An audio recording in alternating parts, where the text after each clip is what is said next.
जय श्री हरि। भाद्रपद माह के कृष्ण पक्ष में पड़ने वाली एकादशी को अजय एकादशी के नाम से जाना जाता है।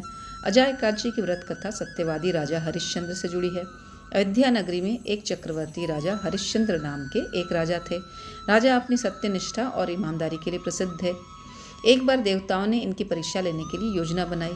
राजा ने स्वप्न में देखा कि ऋषि विश्वामित्र को उन्होंने अपना राजपाट दान कर दिया है। सुबह विश्वामित्र वास्तव में उनके द्वार पर आकर कहने लगे, तुमने स्वप्न में मुझे अपना सारा राज्य दान कर दिया है। राजा ने सत्यनिष्ठ व्रत का पालन करते हुए संपूर्ण राज्य विश्वामित्र को सौंप दिया। दान के लिए दक्षिणा चुकाने हेतु भी धन न बचा था राजा के पास। तब राजा हरिश्चंद्र को पूर्व जन्म के कर्म के फल के कारण पत्नी, बेटा एवं खुद को बेचना पड़ा। हरिश्चंद्र को एक डोम ने खरीद लिया जो श्मशान भूमि में लोगों के दाह संस्कार का काम करवाता था। राजा को वह काम करते करते कई वर्ष बीत गए। राजा को अपने इस नीच कर्म पर बड़ा दुख हुआ और वह इससे मुक्त होने का उपाय खोजने लगा। एक दिन राजा इसी चिंता में बैठा हुआ था कि गौतम ऋषि आ गए। राजा ने उन्हें देखकर प्रणाम किया और अपनी सारी दुख भरी कहानी कह सुनाई।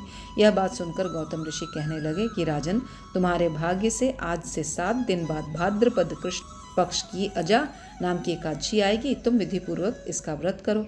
गौतम ऋषि ने कहा कि इस व्रत के पुण्य प्रभाव से तुम्हारे समस्त पाप नष्ट हो जाएंगे। राजा ने ऋषि के कथानुसार एकादशी आने पर विधिपूर्वक व्रत व जागरण किया। इस व्रत के प्रभाव से राजा के समस्त पाप नष्ट हो गए।